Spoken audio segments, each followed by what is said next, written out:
یہی وارثان نبی ہے جنہوں نے دکھایا ہے دنیا کو نور ہدایت، یہی وارثان نبی ہے جنہوں نے دکھایا ہے دنیا کو نور ہدایت۔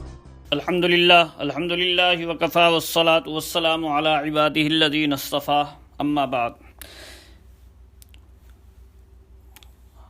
بیت اللہ شریف کی زیارت کا مقصد وہاں کے انوارات و برکات کو پوری طرح اپنے اندر سمیٹنا ہے۔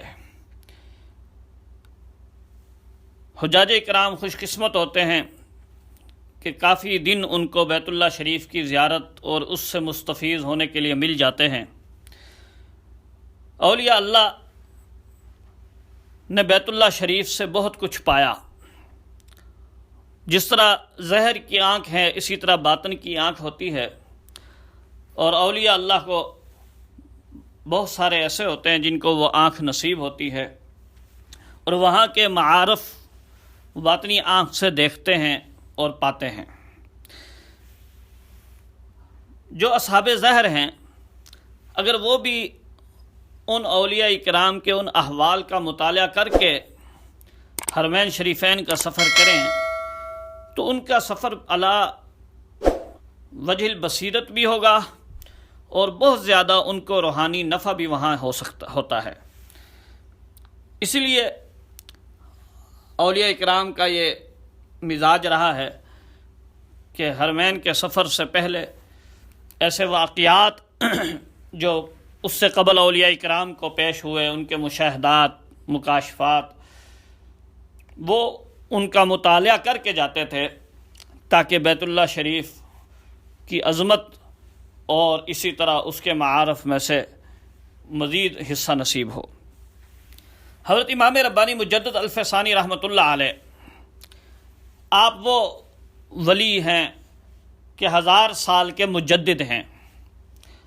مجدد الف ثانی رحمۃ اللہ علیہ فرماتے ہیں کہ جس طرح ہر چیز کا ایک ظاہر ہے ایک باطن ہے، بیت اللہ شریف اس کا ظاہر پوری دنیا کے ظاہر کے لیے مسجود الیہ ہے، یعنی پوری دنیا اس کی طرف متوجہ ہے، اس کی طرف سجدہ کر رہی ہے۔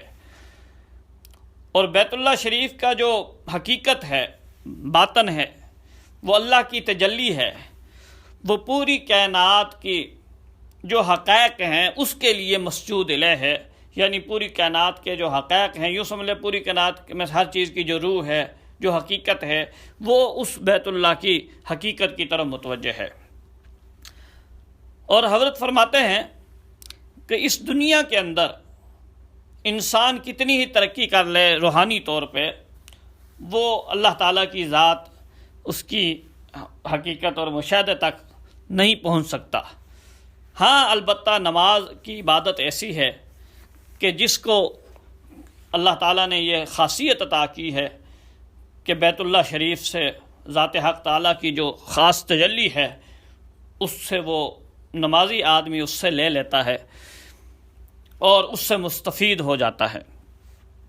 حضرت فرماتے ہیں کہ دنیا کے اندر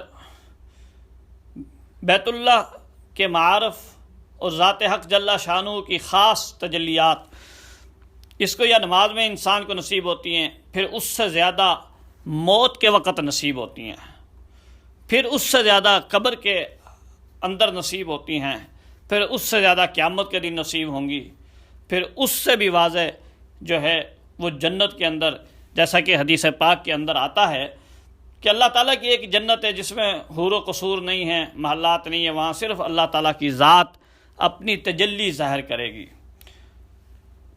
تو اس لیے جو اللہ تعالیٰ کے سچے عاشقین ہیں اس زوئے زمین پر، ان کے لیے اگر سب سے زیادہ کھینچنے والی جگہ ہے ان کو، اور ان کی تسکین کسی جگہ ہوتی ہے تو وہ اللہ تعالیٰ کا گھر بیت اللہ شریف ہے، کہ جس کی نسبت اللہ نے اپنی طرف کی ہے۔ بیت اللہ اللہ کا گھر ہے۔ حضرت شاہ ولی اللہ رحمۃ اللہ علیہ فرماتے ہیں، بلکہ مجدد ثانی فرماتے ہیں کہ مجھے حقیقت کعبہ سے الحاق میسر ہو چکا ہے، یعنی اللہ تعالیٰ نے میرے باطن کو بیت اللہ شریف کی جو انوارات ہیں ان سے اس کا لنک ہو چکا ہے میرے باطن کا.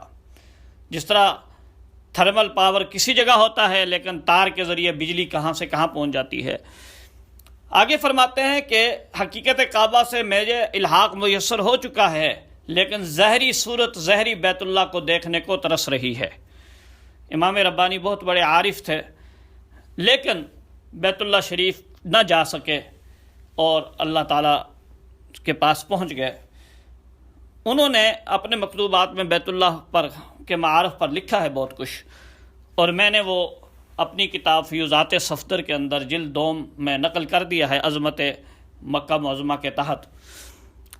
میں جب پہلی دفعہ سفر پر گیا 2017 میں عمرہ پر، تو ان معارف کا مطالعہ کر کے گیا جو حضرت مجدد نے لکھے ہیں، شاہ ولی اللہ رحمہ اللہ نے لکھے ہیں اور دوسرے اولیاء اللہ نے.